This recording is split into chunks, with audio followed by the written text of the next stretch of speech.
Stiff truth.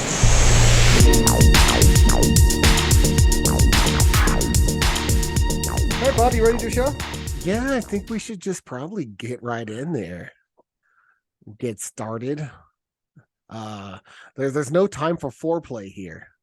I took the Viagra. It's been 3 hours. My window's almost passed. It's time to hit this shit hard. I was like, God damn it! Welcome to the stiff truth For both minutes. for all three pumps.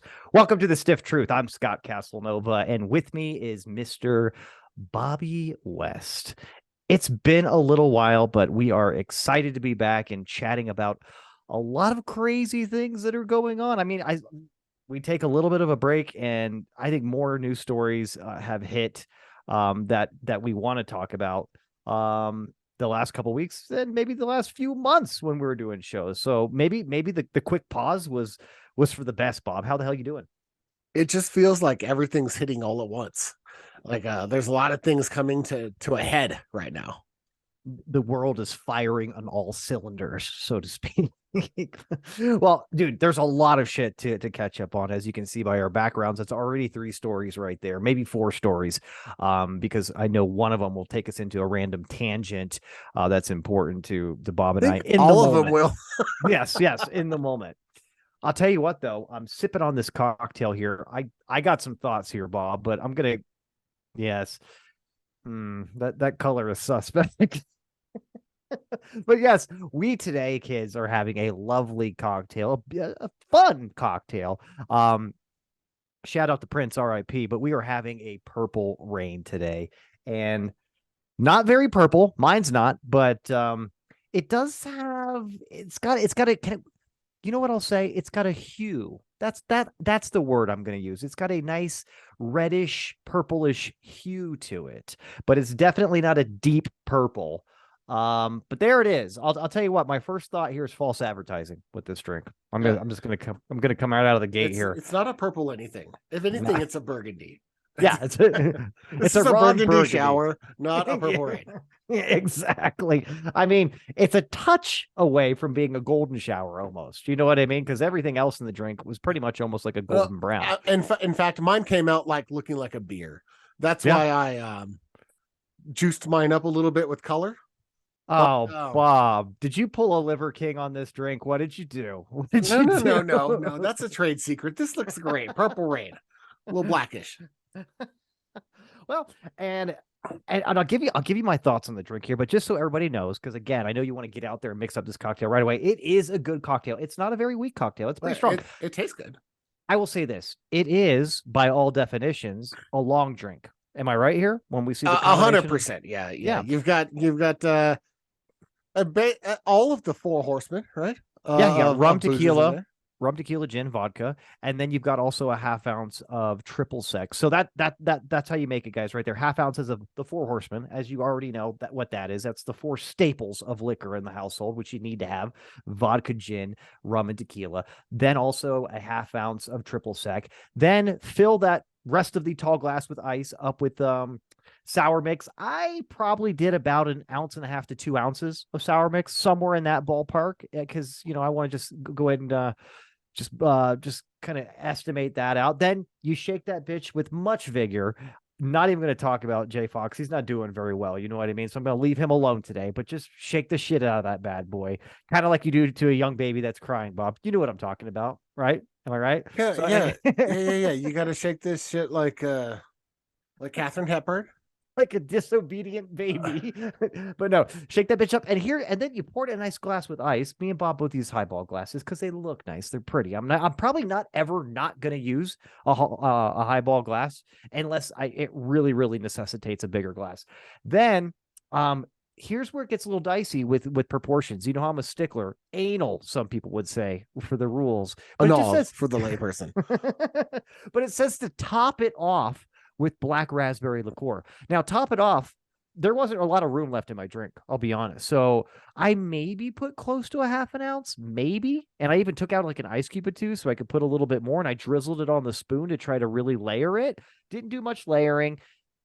And the Chambord looks purple in the bottle, dude, but with the amount I put in this drink, again, here we are, guys. It's a far cry away from anything reddish or even purplish. It does have a hue, we'll say, an accent of that type of, like, almost like it's leaning in the direction of a reddish or purple, but it's still like way down the road or something like that. But So it's like those election projections. yeah, Like this drink is pretty conservative, but it's leaning purple. It's exactly. And I'll tell you what I think about this drink. Besides it being a little bit of an imposter, a fraud, a fake in its appearance, it's quite tasty.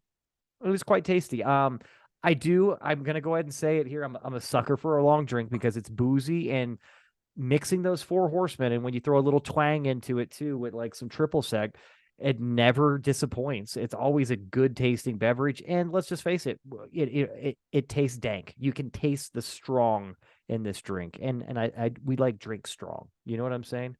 Yeah, and I'm gonna say that it tastes purple, if that makes sense. I mean, Bob can taste purple. How does purple taste, Bob? Hold on, put on your helmet. Like a purple pixie stick or something. It tastes like a purple candy, like maybe like something a little bit tart and purple. Oh, you know what I mean?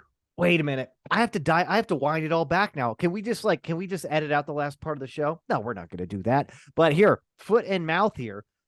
I think Purple Rain is more of a taste versus the appearance, because you're absolutely right now. And that's a funny little point you brought up there. Like banana flavored candies taste nothing like banana. Grape flavored candies taste nothing like grapes, but they have like this universal, understood, like all agreed upon flavor. And this is very similar to your grape or purple flavored candies. You know what? Goddamn light bulb, Bob. This is why you're on the show. This is why you've done so well. It tastes purple. So if you want to know what we're talking about, mix it up. You can find it in the bartender book or in the ingredients online. But again, it's a half ounce of the Four Horsemen, black raspberry liqueur, and some little bit of triple sec mix, and play around with it. Some triple sec. Mm-hmm. It's a good drink. It's tasty. It's not exactly a go-to for me, but it's a nice, nice to know it's there. Yeah, if I was in a conversation mingling with people at the house and we were talking about the strange taste of candies historically, my light bulb would go off for this bad boy right away. Be like, oh, you know what? I literally have this crazy, pretty strong cocktail that tastes purple. You're going to love this. Yeah, that one and the watermelon one we made. So yeah, that's right. And, that's because we use melon liqueur, though. No secret there, right? Now, I will tell you this, pretty clever. And I will say, I felt like I was throwing a curveball here. I was looking for appearance. When you say something purple, I'm thinking right out of the gate, it needs to look purple, right? I mean, I think you were guilty of it too. But now that you mention it, bro, it does taste purple. Interesting. And there's not a lot of purple drinks. I remember we had the Edgar Allan Poe one, the Raven or whatever that was. Remember that? Yeah. So, that had black raspberry liqueur too, I think, right? And absinthe. Slow gin. I think it had absinthe. Perhaps. I don't know. Had a little bit of absinthe. I think that was one of those drinks, but we've had over 100 drinks. We've had so many drinks on the show and not on the show. Oh, it's hard to keep track of. But man, the news has been hard to keep track of. I don't even know where to start. Well, let's start with what's fun. I'm going to move things around here. I'm going to talk about our good friend of the show, Antonio Brown. Now, before we smear this guy too much, there he is in all of his glory. Look, he looks like he's got mental capacities. He looks like a very sturdy young man. But let's take it back about what do we say here, Bob? And keep me honest on this timeline. Let's take it back about 8-9 years ago. Pittsburgh Steelers, like this guy tearing shit up. Best receiver in the NFL. Hands down.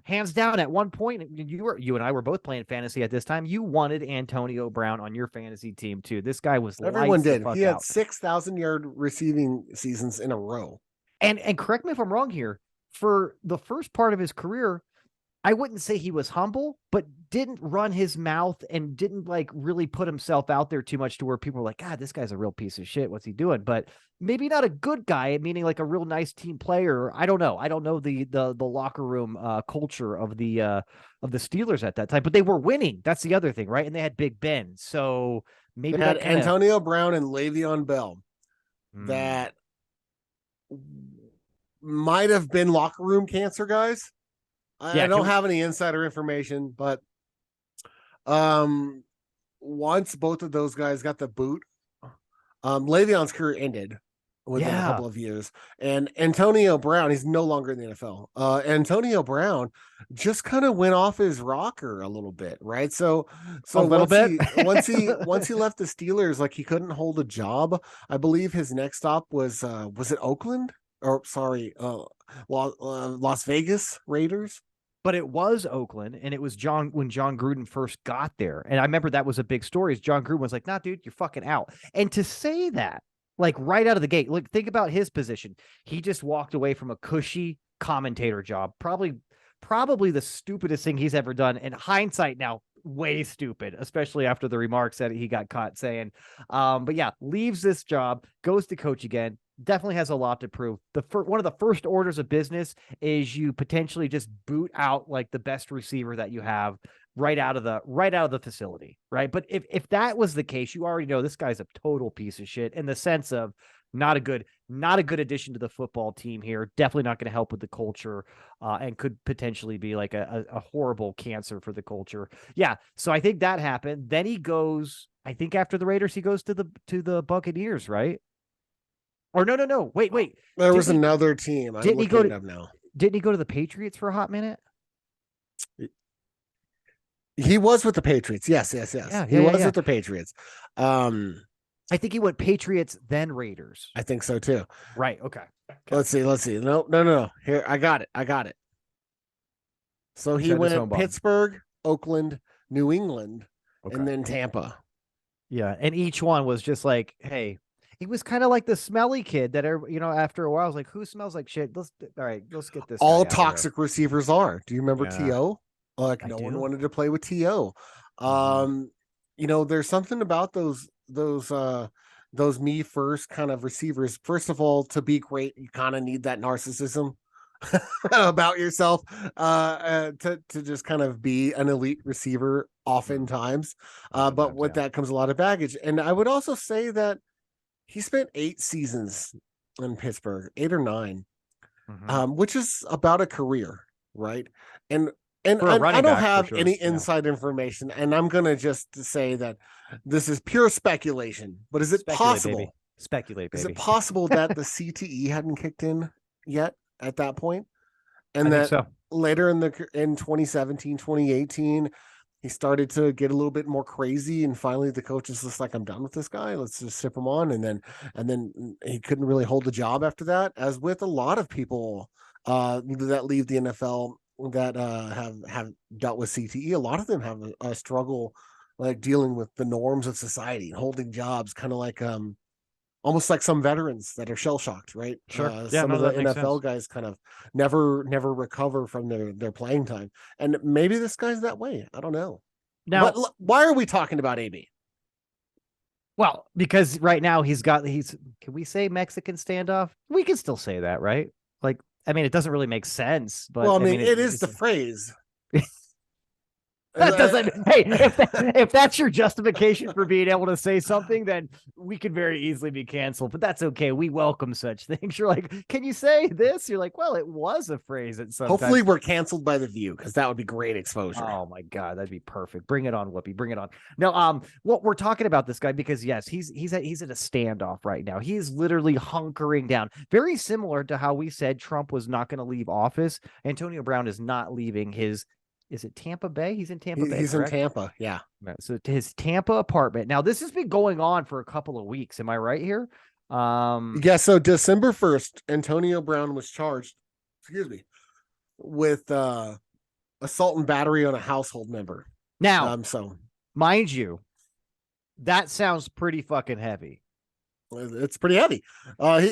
Basically, it's that's the charge you get when you beat up a household member, your girlfriend, your kids, whatever it is, right? So the story is that Antonio Brown got into an altercation with his girlfriend and then tried to remove her from his home, where he then threw a shoe at her ponytail Hey, you know what that reminds me of is Random Task, the guy from Austin Power. He's like, That's who right. throws a shoe? Honestly. Right, right. So there's Antonio Brown with his fucking round ass top hat, fucking flinging shoes at her ponytail. I don't know. I guess the shoe hit her ponytail. I don't know. But anyway, he kicked her out of the house and she called the cops. Hey, man, shoes can hurt. I imagine that guy's probably got a size 15, 16 foot. You know what I mean? If there's like a thick sole on that bad boy, chucking that, Well, who knows? hey, Who knows really the story about all of that? We're not here to yeah, judge his case, but what we are here is that the cops went to go pick him up that day. yep. Because I guess she left and he threw her out of the house, and she went and filed a police report and told him the story, and they, pursued assault and battery charges against a household member, and then they went out to arrest him on this charge, on December 1st. Yeah. Well, he just decided, I'm not coming outside. So Antonio Brown's been holed up in his house now since December 1st with cops outside of his house waiting for him to leave the premises to be arrested. So he's going to have to come out at some point. I mean, eventually they'll I don't even know if it's worth cutting power or anything, but eventually, he's going to need food and stuff. So it's an interesting thing that they got going on there. He's just trying to hold out as long as he can. I don't know what the plan is here. You Well, throw the shoe, you got to do the time. yeah, I mean that didn't rhyme or anything, but it's very, very true. And you made a good point here. I have to just wonder. I would like to ask him, like, what's the end game here? When anybody gets in this kind of situation, high profile wise, you know what I mean? And they get into this kind of come and get me to the law enforcement agency, what's the end game here? You know what I mean? And that's what perplexes me, but that also it sheds a little bit of light for me about how NFL coaches could literally tell this guy to kick rocks because he's highly talented. He's one of the most talented receivers and athletic. He's an athletic freak. He's a beast of a man too. So for them to say, you know what, I'm just going to go ahead and cut my losses here with this batshit crazy motherfucker. He's got to be really off his rocker. You said a bit off his rocker. I think he threw that fucking thing out of the window. That's just what I'm saying. Like he said bye-bye to his rocker. Because again, I think this just shows, regardless, and kind of giving him credit, I guess, a little bit, regardless of what's wrong with his mental state right now or his degenerative kind of mental issues that he could potentially have. This is pretty intense in the sense like, wow, this guy has left the building. You know what I mean? But he won't leave the building. So that's interesting. So we got a nice little paradox there. His mind has left the building. He refuses to leave the room. So there's that. Well, keep an eye on it, folks. Let's keep an eye on AB and see how this is going to unfold. I think we pretty much know, right? Eventually he's going to have to go to the grocery store and go out of his house. He's going to get tackled and fucking handcuffed, but we'll see. I'm sure he'll get out of it. He's got a lot of money. Yeah, that's true. Yeah, and in fact, I think the biggest unfolding of this case is literally what he gets charged with, because I think this is going to be just the way the American justice system is, where if you or I do something like this and just refuse to leave our house and we have a bench warrant and they caught or something like that, we're going to be taken to jail and we're going to be sitting in jail for a couple years at least, without bail probably. But he may get some outrageously kind of Johnny Cochran kind of law team with the amount of money he has, and then probably walk away with this unscathed, literally. Yeah. But we'll see.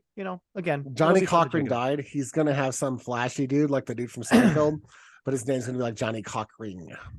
He's gonna get him off. Wow, he's gonna get him off. And he doubles as a gay porn star in the evening, and during the day he's a high profile defense attorney. At day I'm Johnny Cochran, at night I'm Rick Rod.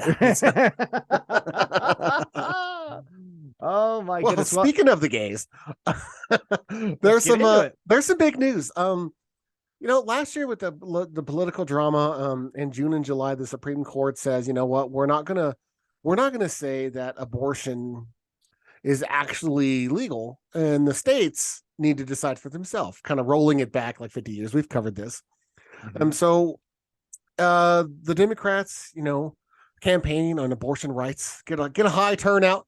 Right, there's they don't keep the House, but they retain the Senate, and which is pretty historical for a that almost never happens. So right, there is and at least hasn't in decades.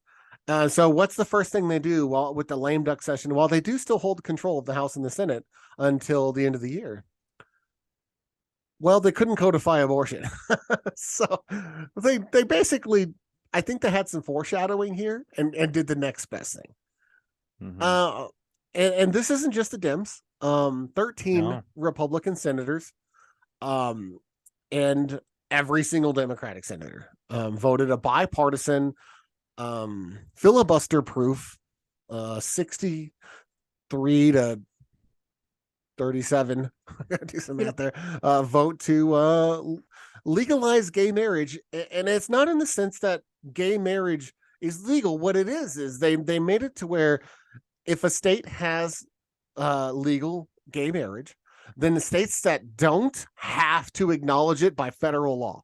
Yes, and That's everything the that goes secret. with that. Yeah. Yes. It's basically like the acknowledgement, that it's legitimate by everybody regardless. Now, every governmental state type agency, the one exception here, and this is something that I'm totally okay with this exception in the sense that they were having a little bit of struggle getting this passed with the conservatives in its first iteration, because that included basically where they could lean into this forcefully with religious establishments. And I understand them taking a hard pause there, because honestly, look, if my belief is, hey, I don't believe in gay marriage, I think it's blasphemy or whatever, and then I am being forced by the government to put on a wedding ceremony for a gay couple, and that's not something I believe in, that's bullshit. You know what I mean? Right. That's literally infringing on other people's rights and their beliefs.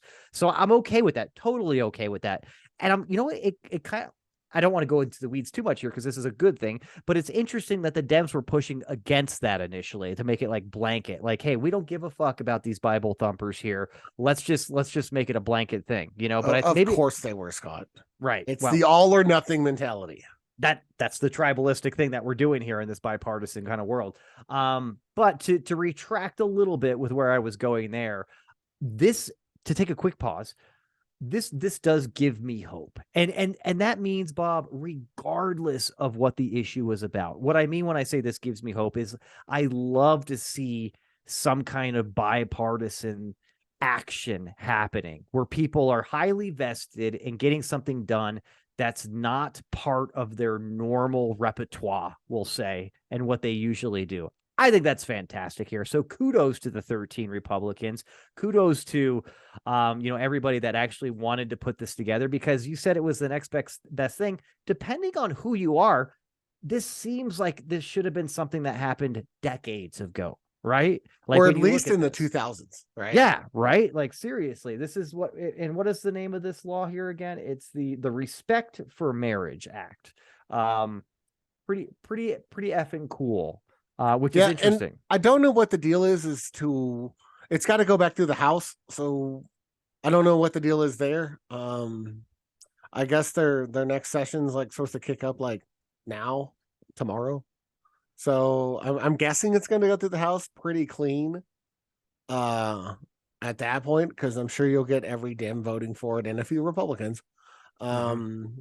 And it'll get there, and as soon as it does, I'm sure it gets signed into law. Um, I think this is probably the only piece of legislation that's going to make it out of the lame duck session. That makes sense.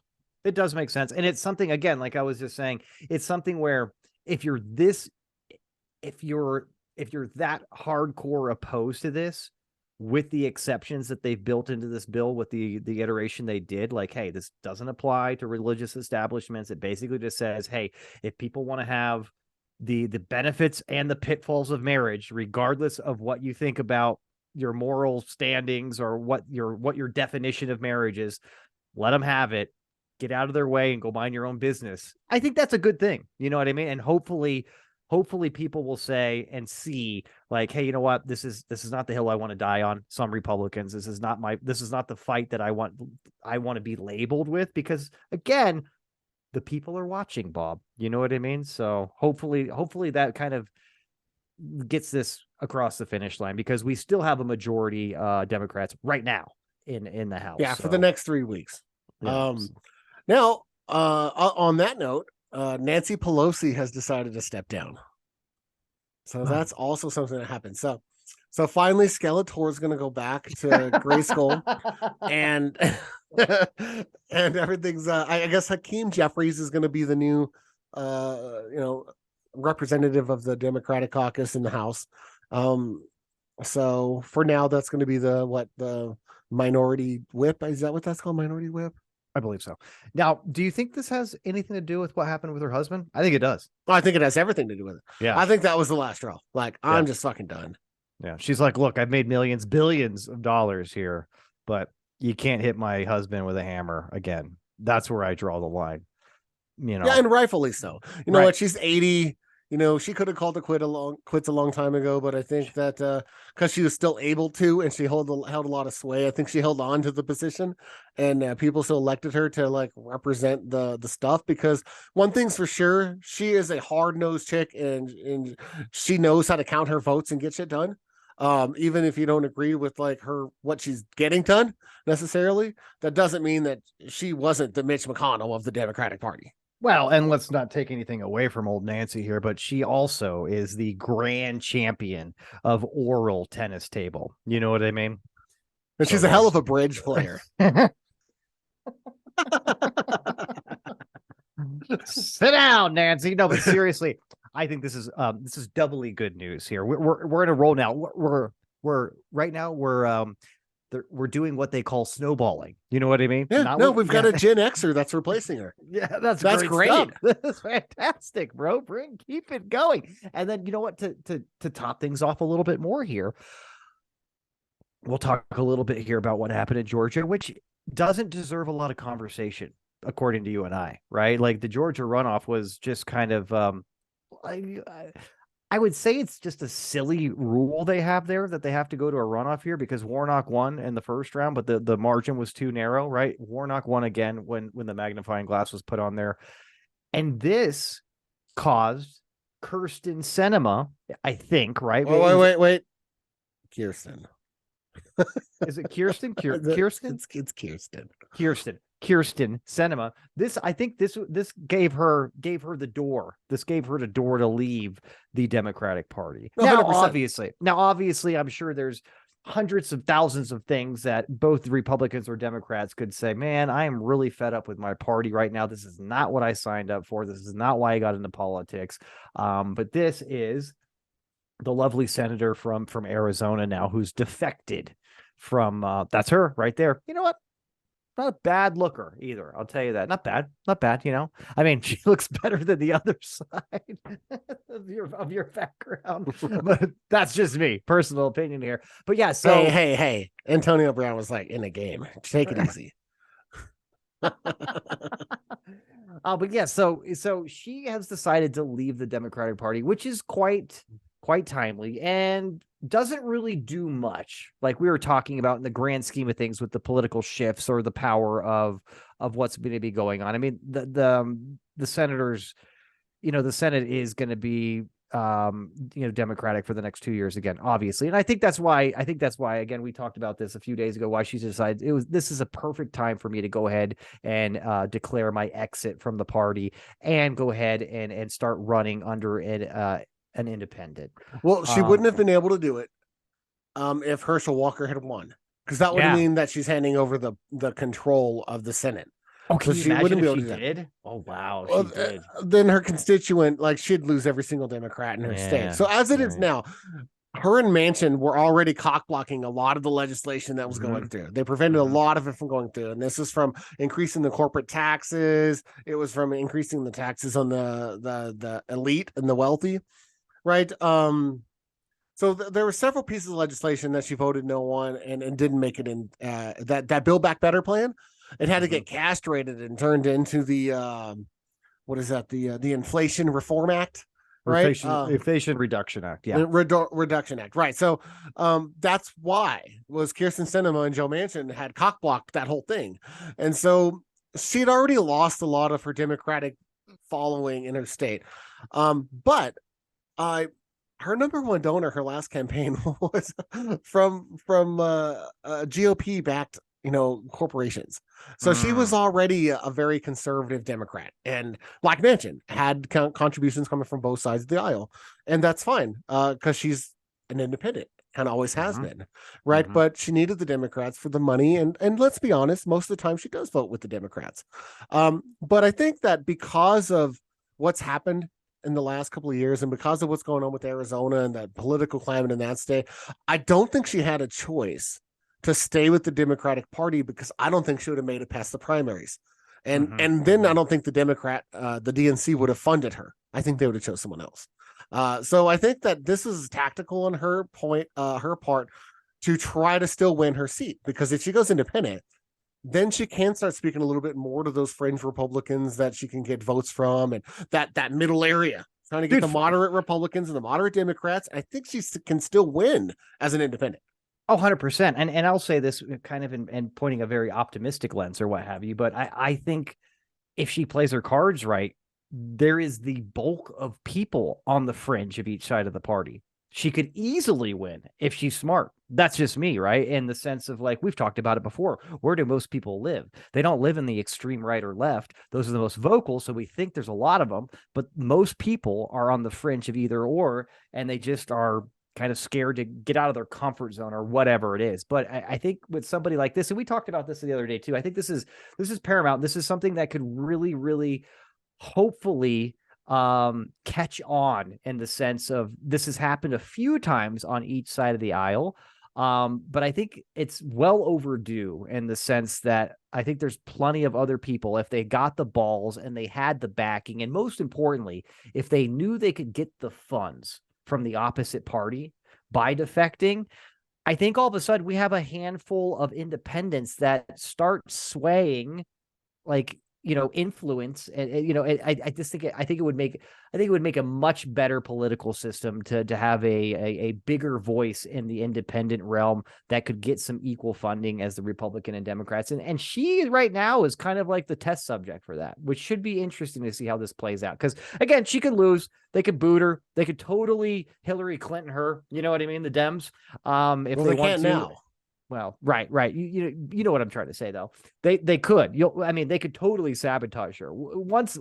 And I'm not going to limit this to the Democrats, but once one of the parties is done, one of their members, they're usually out one way or the other. For You know life. what I mean? Yeah. So, but again, if she plays her cards right, she could literally get the support of opposing parties, her party, fringe people, and as long as the money is there, money talks. So it'll be interesting to see how this plays out, because we talked about this the other day too. It's like, man, wouldn't it be cool if, like, all of these people, we'll just call them like the defected party people or something like that, both Republicans and Democrats, like if we got enough of them and they were strong, smart enough people, they could form their own third party and not be libertarian, not be Green Party. We called them, remember, the Independence Party. We liked that. That was good, Yeah, full of independence. Yeah, absolutely. Right. So, but if you could actually do that, all of a sudden, real compromise, real discussion, real dialogue need to happen, instead of this back and forth ping pong match between the Dems and the conservatives, which would be, I think,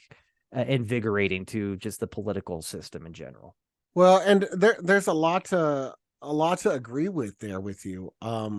As a moderate Democrat myself, I really appreciate some of the things that she does and some of the things that she doesn't do. I think that it's important to remember, as an elected official, it's not healthy for you as a constituent, for your elected official to vote 100% of the way that you would want them to, because there are other constituents out there, especially those that lost and didn't get their candidate in there, that also have issues and addressed needs that need to be addressed. And if someone's voting completely against everything that they need, then that's a terrible thing, and that's only going to be further divisive. If you can get someone in that votes 60% of the time with what you would like, that's a win. And that's okay, because that means the other people that lost, they still get 40%. That's healthy. That's good. That opens it up for debate. That opens it up for negotiation. That opens it up for iterative legislation to come out and then get better and better and add on and amend and get better, and which is how we've done it for hundreds of years in this country. This partisan tribalist bullshit, it's really got to stop. And I do think that Kyrsten Sinema's defection could be a really good thing. We will see in a couple years what Arizonans think of it, but I think for the most part, she's voted for most of what they've wanted. Yeah, and you bring up something pretty spot on there that I want to like just kind of continue on the thought, and that's essentially like, you know, a lot of people, party people. Hey, party Hey, people, party people, pump it up, pump it put up. your hands in the air. But you know, but I sit here and I think about Sinema, I think about Rand Paul, and I think about what their parties think of them, right? And they're a thorn in their side. You know what I mean? Like, God, if this guy would just fall in line, if she would just fucking do exactly what we say.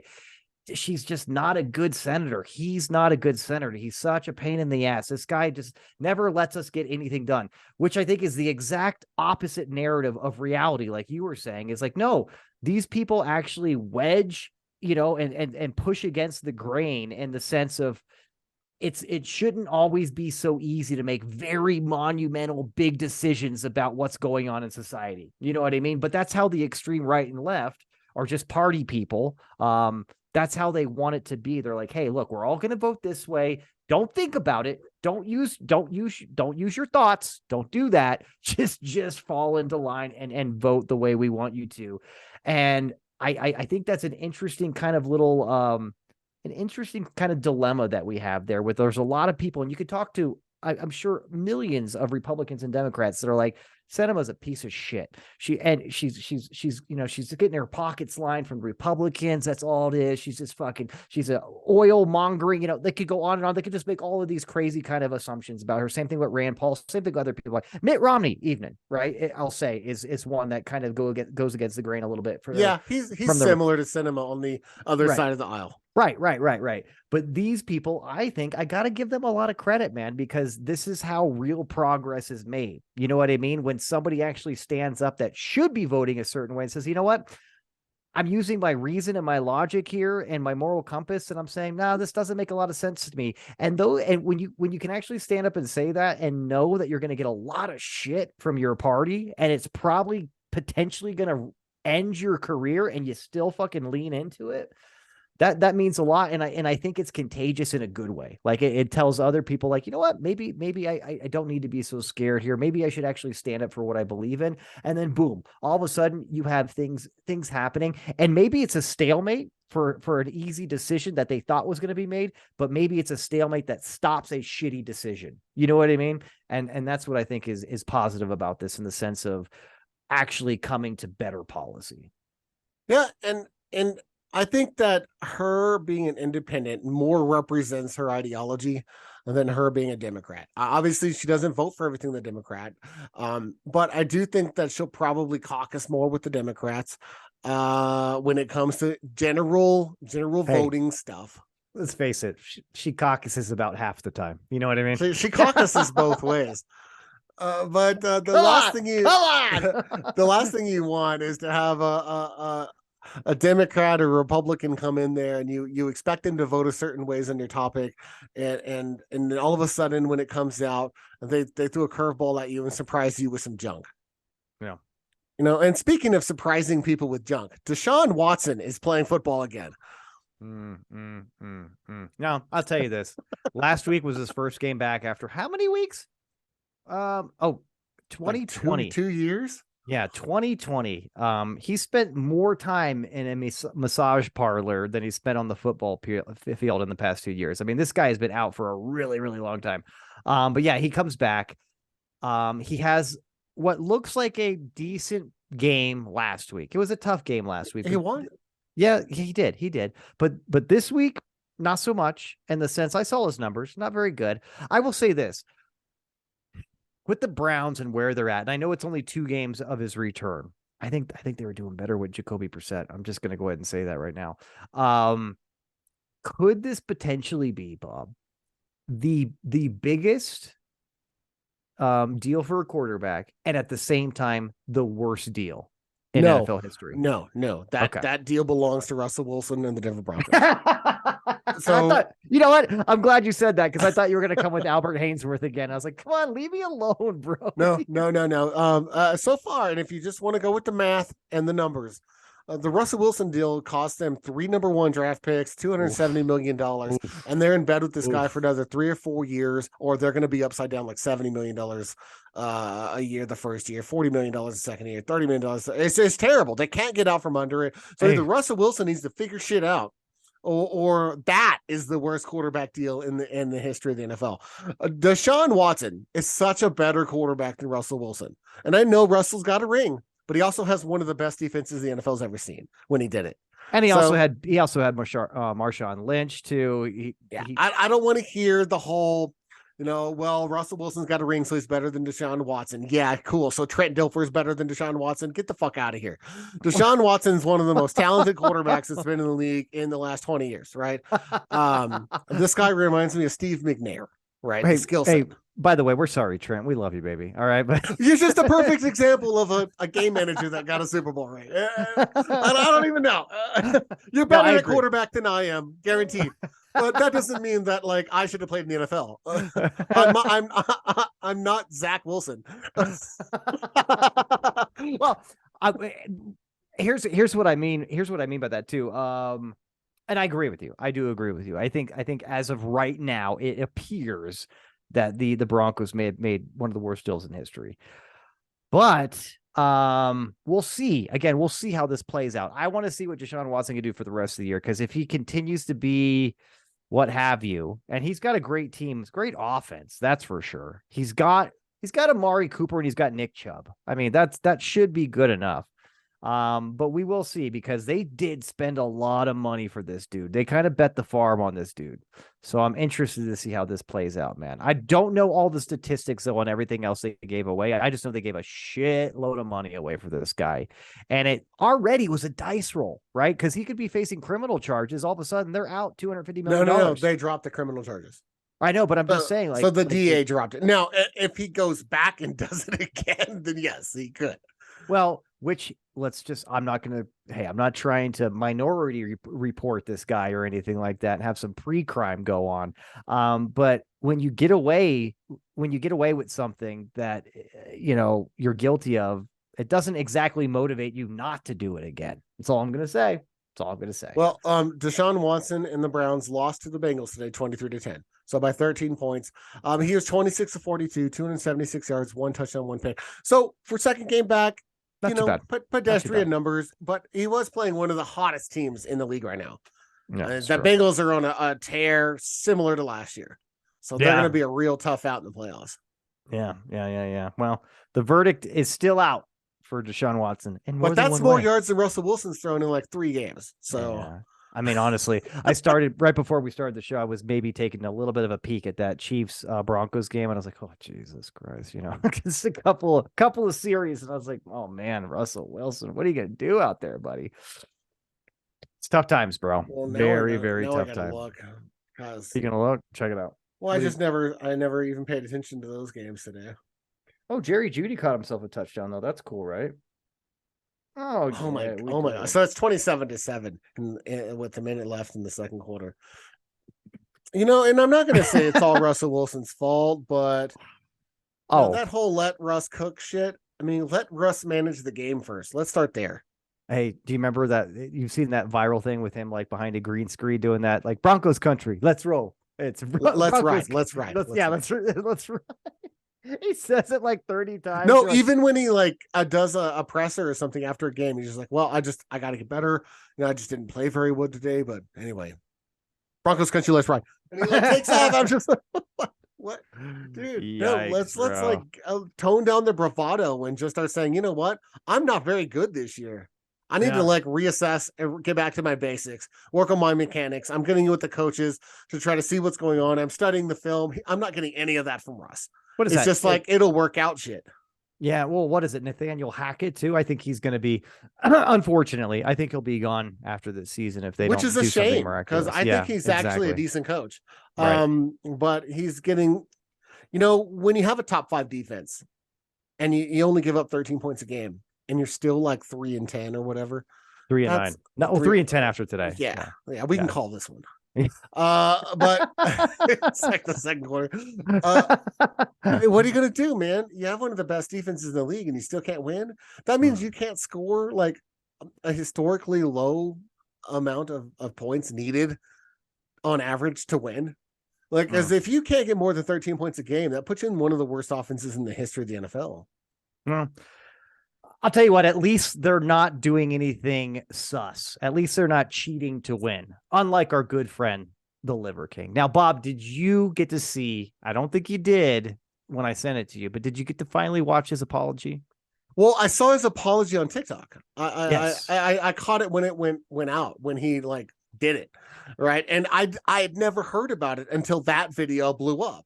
I never even knew the Liver King. My son knew about him because he's always TikToking, and he lifts weights all the time, and he goes to the gym every day, and so like he knew about the Liver King, but I didn't know a whole lot about it. I'm guessing it was the whole like, if I eat a bunch of liver and work out, I can like be shredded.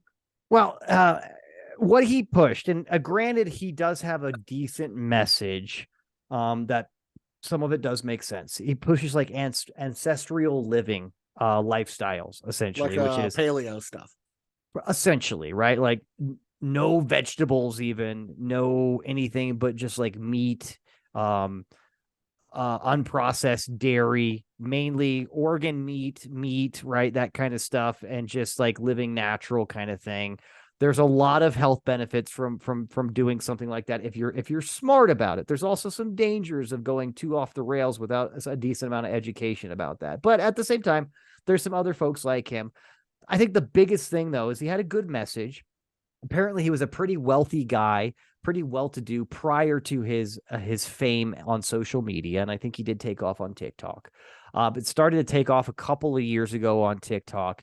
The guy is fucking shredded beyond. Oh yeah, I can see him right behind your left shoulder. Beyond belief. Now, I will say, I think it was about a year ago, I remember there was like a little bit of a tissy between him and Joe Rogan, because Joe Rogan on the Joe Rogan Experience was like, look at this fucking guy. Are you kidding me? He says he's not on juice.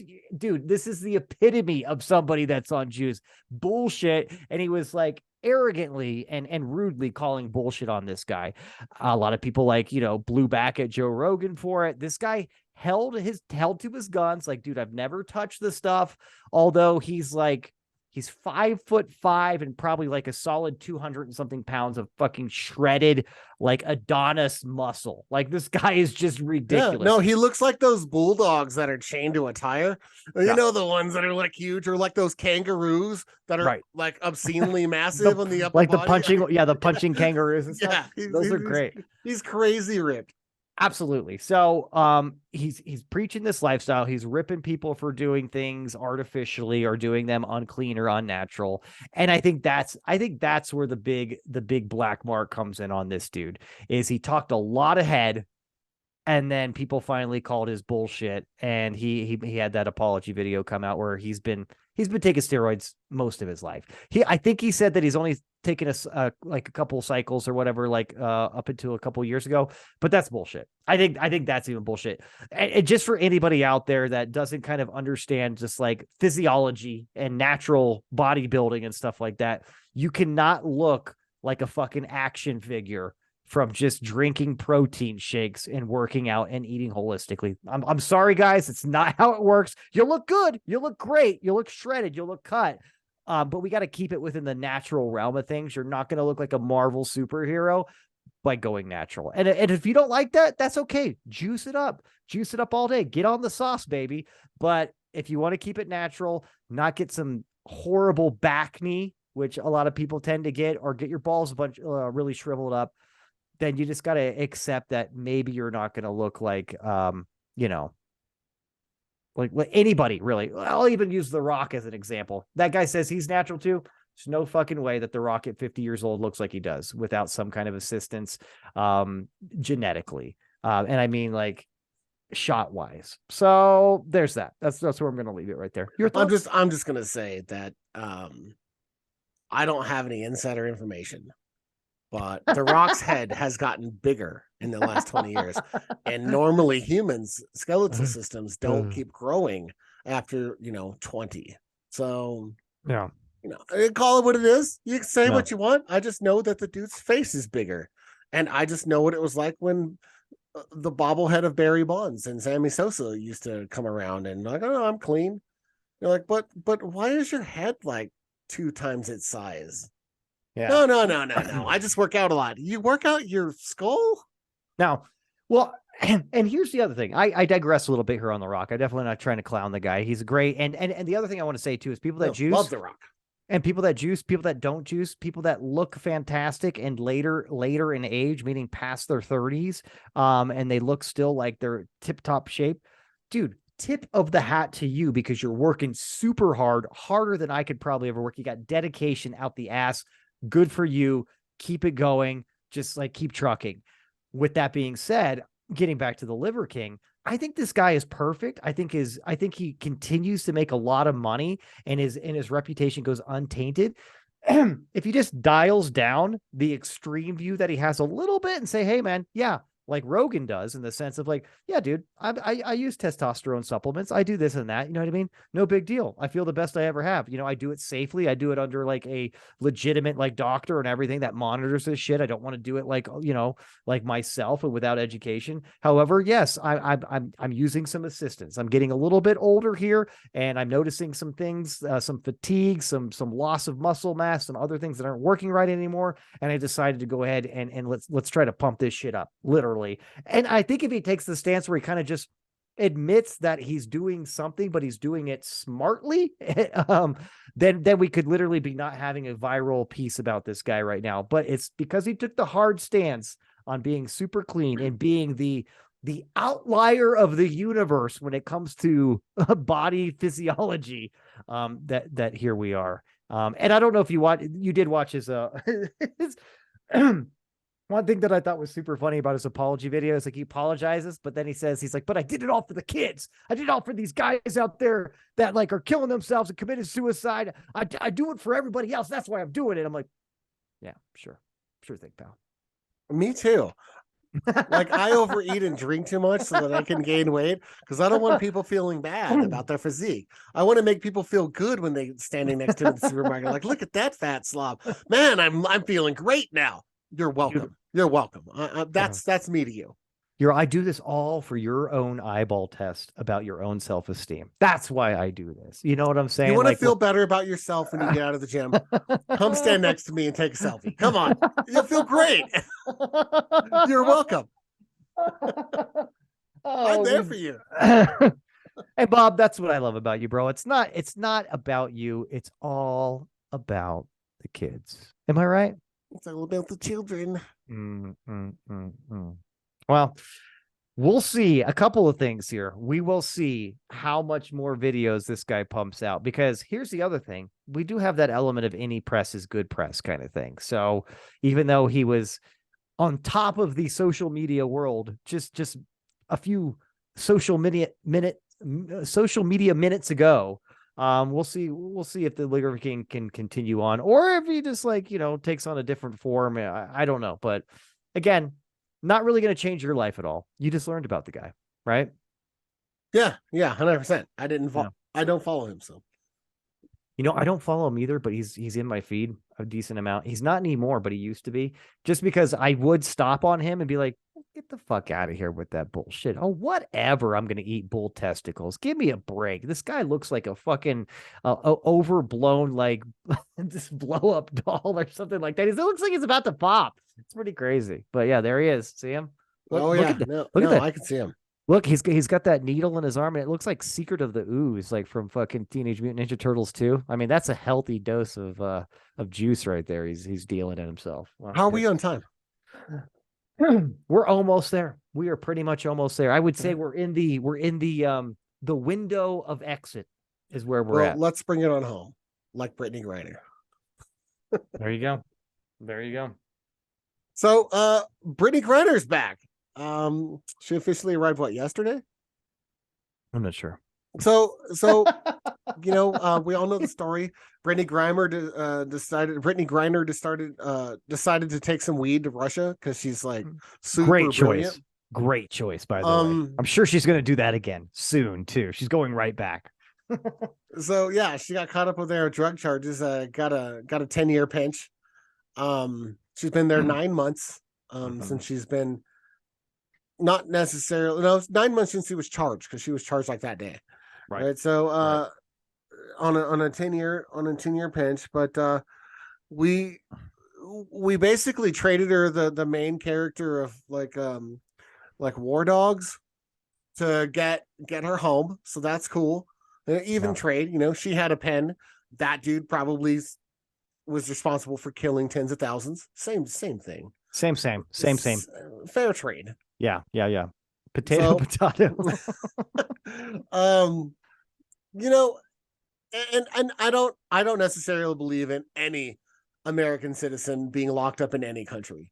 I would like to see them all transfer back home and face our own penal system for whatever they're charged to do, and we come up with our own justification of what we need to charge them with and keep them in our own stuff. But I get it. Foreign countries, whether it's Russia or not, and obviously with the Ukraine war, there's a definite point to be made here, and she was given the max, which is as expected. If Russia catches any American in any situation at any time, you're getting the max. Like that's just how it is. They're a hostile country towards us. Mm-hmm. So, well, yeah, that's very true. Go Oh, I was just gonna say it's all great because she's famous and everything. She's home. I mean, she made some bad choices. I'm just gonna go ahead and say it because it needs to be said here. We need to bring home Paul Whelan. That guy's been there for a way longer time than she has, and it's unjust just the same. But just because he doesn't have a famous sports career, he did not get to come home. It was supposed to be part of the bargain, but apparently Putin stepped in at the last minute and said, no, it's not going to be a 2-for-1. It's going to be a 1-for-1. And they're like, well, we're taking Griner, not Paul Whelan. And Paul Whelan will continue to rot and rush in jail for now 4+ years as an ex-Marine or whatever he is, I think, right? Ex-Marine. I know he's ex-military. he's an ex-Marine. Yeah, but that guy should definitely come home. I think rightfully before Brittany Griner, I think he should have came home. But here we are. Now they are working on it. I just saw an interview from the guy that I guess is running the effort from the White House. Yeah. He said that he talked to Paul Whelan, and he told him, "We're going to get you home. Just have faith and working on it. We are going to get you home." So I don't know what they're going to have to give up for him, but again, and I hate to say this, but it's not just that Paul Whelan's not famous, because now he is famous. Paul Whelan is famous. Sure. Because of Brittany Griner, Paul Whelan is famous. But Paul Whelan's also not a gay minority sports superstar. See, there it is. There it is. And I hate to say it that way. He's just like a straight white dude. Oh, Jesus. Got Bob, caught up over there, and he's not a sports star. So he's just been there. He's been there for 4 years now. Yeah. And what you just said kind of is unsettling to me in general, but we don't have enough time to unpack that. But because he's been there longer and he's suffering the same consequences, but he's not this, and this. Hey, bud, sorry, man. We'll circle back for you. We'll circle back for you, Paul. That's pretty much what the American government said to Paul Whelan, which, again, I understand in the sense that optically, you got to do what's most favorable and what's going to be most public pleasing. But is that the right thing to do? I don't know. It's a hard one. I'm glad I don't have to make these decisions, Bob. In fact, I'm very glad that I can talk about other people potentially making the wrong decisions, and I can just sit here and complain. I love playing armchair politician. It's so much easier. Me too. But it is. It does. And I know that's, I think what I said out loud is a lot of what rubs people the wrong way about this. Yeah, for sure. 100%. And I'm just gonna say it because I don't really give a fuck about any of it really. If you're gonna go to the other countries, Brittany, you should probably not take drugs with you to the other country. Buy them in that country like normal people. and honestly, you're in Russia. You probably could have got some sick Molly. You know what I mean? Some great ecstasy is probably just waiting for you right out of the plane. They really frown on weed over there, so you probably could have just partied with the locals and drank vodka. And honestly, I know why she was there. Russia, there's a Russian league over there. A lot of WNBA players, especially WNBA players, because they don't make nearly as much as regular NBA players. They go over there and make more money. But again, considering your situation and your identity, you're black, you're gay, and you're bringing drugs they don't like. That's 3 strikes in Russia, right there. I Like think you we wouldn't talked. even do that in like fucking Georgia. Why would Yeah, you do that in like America, Georgia, America? Why would yeah, you do that in fucking Russia? You know what I mean? exactly, If you can't exactly. like do something in the South, you probably can't do it in Russia because let me tell you, they're much more conservative in Russia than they are in the South.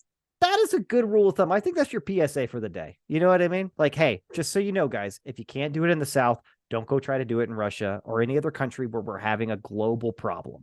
Let's just leave it at that, right? Yeah, Don't don't go and to China. maybe when countries are at war, Stay out of them. you try not to honor your contract for them and just try to back out until the war is done You'll be because okay. You'll be okay. Look, I know the paycheck is not huge in the WNBA, but it's better than sitting in a jail for about a year. You know what I mean?